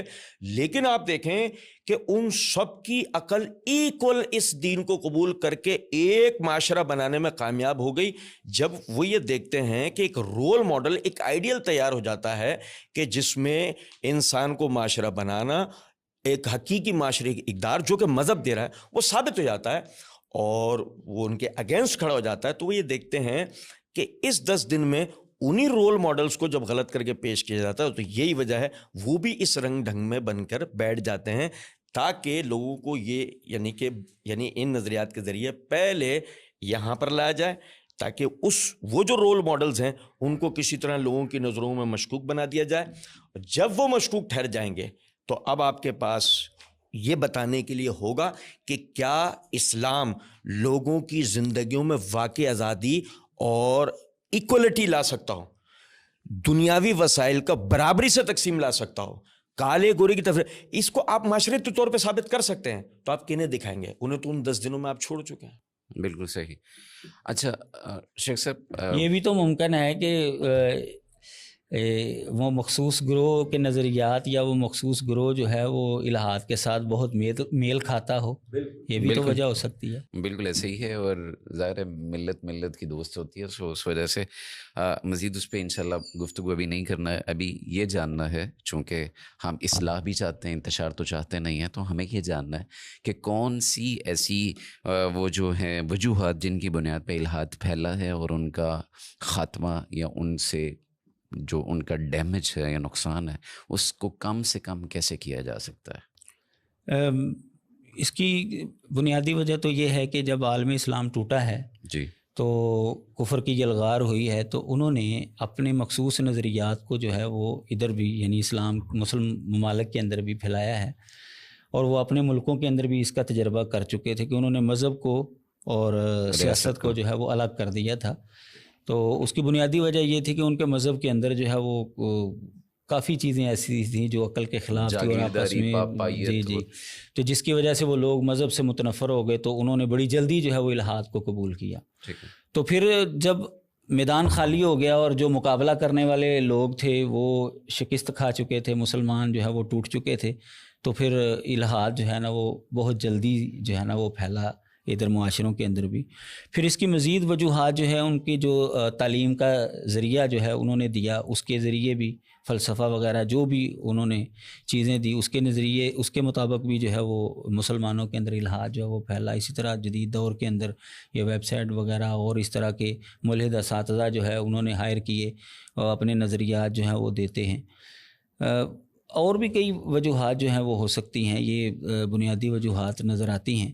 ٹھیک ہے. اس میں ایک بنیادی وجہ جو مجھے بھی نظر آتی ہے ان وجوہات کے علاوہ, یہ اپنی جگہ اہم وجوہات ہیں, ایک وجہ یہ بھی ہے اس کی کہ آپ دیکھیں کہ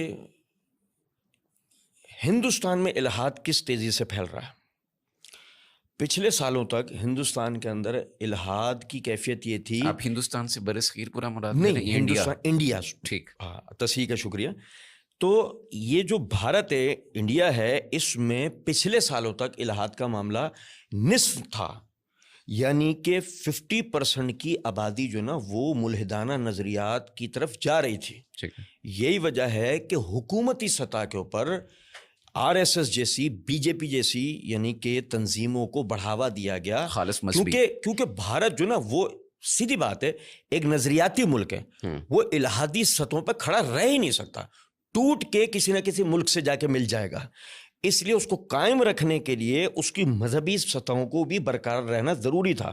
یہی وجہ ہے کہ عسکری تنظیمیں, مذہبی عسکری تنظیموں کو فروغ دیا گیا اور باقاعدہ سیاسی سطح پر بھی مذہبی لوگوں کو اوپر لایا گیا تاکہ عوام میں مذہب کا پرچار تیز سے تیز تر کیا جائے. یہی وجہ ہے کہ آپ دیکھیں پھر آنے والے سالوں میں آہستہ آہستہ آہستہ آہستہ آج دیکھیں کہ یعنی شدت پسندی والے وہ ہندو جو 50 سال کے اندر ختم ہوتے جا رہے تھے, بابری مسجد سے لے کے آگے آنے والے دنوں تک ختم ہوتے, وہ دوبارہ سے جو نا بننا اور پیدا ہونا شروع, نئی کھیپ مذہب کی وہ شروع ہو گئی. اچھا, یہاں اس بات کو سمجھنے کی ضرورت ہے کہ آپ منہج کو بیان کرنا بند کر دیں. ٹھیک, آپ عقائد کا پرچار بند کر دیں اور آپ یہ سمجھیں کہ نہیں جی یہ کوئی مشرکین کا دور ہے کہ جی ہم جو توحید کو بیان کریں, مطلب یہ کوئی وہ مکی دور ہے کہ ہم توحید کو بیان کریں یا ہم تقدیر کو بیان کریں یا جو ہم آخرت کو بیان کریں یا ہم باریک باریک کے جو عقائد ہیں اسلام کے ہم ان کو بیان کرتے ہیں. کیا یہ مطلب ہم اسلام کا عروج کب بیان کریں گے؟ یاد رکھیں اس بات کو, ہر چیز ایک ساتھ بیان ہوگی. جس کو جس چیز کی ضرورت ہے اس کو وہی چیز بیان کی جائے گی. یہ نہیں ہوگا کہ گیا وہ دور. ٹھیک ہے, ہمیں ضرورت اس چیز مسئلہ ہے تشخیص کی جائے بیماری کی. ٹھیک ہے نا, اگر ہمارا بچہ یونیورسٹی میں پڑھنے جا رہا ہے جہاں ہمیں پتہ ہے اسلامیات پڑھائی جاتی ہے, اسلام نہیں پڑھایا جاتا, تو ہم نے اس کو اسلام پڑھانا ہے. یعنی جو چیزیں وہاں اس کو سکھا دی گئی ہیں اور جو چیز وہاں نہیں سکھائی جا رہی ہے اس پہ ہم نگاہ رکھیں, اور ہم یہاں پہ اپنے جمعوں کے خطبات کے اندر, اپنے دروس کے اندر, نجی مجالس کے اندر اٹھتے بیٹھتے میں اس کو انہی چیزوں کی ترغیب دیں جو ہمیں پتہ ہے کہ اس کو وہاں نہیں سکھائی جائیں گی. ٹھیک ہے, تو یہ بنیادی ایک عنصر یہ بھی ہے الحاد کے پھیلنے کا کہ ہم نے سمجھوتا کر لیا اس چیز سے. اب دیکھیں نا, میں آپ کو ایک بات بتاؤں, آپ بینکنگ سسٹم کے اوپر بات کرنے کی بات کر رہے ہیں, آپ بیت المال پہ بات کب کریں گے؟ آپ تکافل پہ تو بات کرنے کی بات کر رہے ہیں, یا اس کا نیم البدل کی تو بات آپ کر رہے ہیں, آپ زکوٰۃ کے مصارف پہ کب بات کریں گے؟ اسلام نے ایک ایک چیز دے رکھی ہے, اس کو جدید طریقے سے بیان کیا جائے گا, یہ نہیں کہ اس کی جدید شکلیں بنا لی جائیں گی. اسلام نے جس چیز کی جو شکل بیان کی ہے اس کو اسی طریقے سے قبول کیا جائے گا, جدید طریقے سے اس کو بس بیان کر دیا جائے گا. ٹھیک ہے, یہ ضروری ہے بہت زیادہ. میں بالکل صحیح. ناظرین کرام, آپ نے دلائل سنے ہیں, لاجیکل بھی اور مذہبی بھی, الہامی بھی. اب فیصلہ آپ کے لیے ہے اور آپ کے لیے کرنا انشاءاللہ بڑا آسان بھی ہوگا. اور اس سے متعلق اگر آپ کے ذہن میں کوئی سوالات موجود ہوں تو نیچے کمنٹ باکس میں ہمیں ضرور ان سوالات سے آگاہ کیجیے, اور انشاءاللہ ان کے پاسبل جو آنسرز ہوں گے ہم بھی توفیق اللہ آپ سے ضرور آپ کے سامنے رکھیں گے انشاءاللہ. اور اسی کے ساتھ مجھے اجازت دیجیے. اللہ حافظ. السلام علیکم ورحمۃ اللہ وبرکاتہ.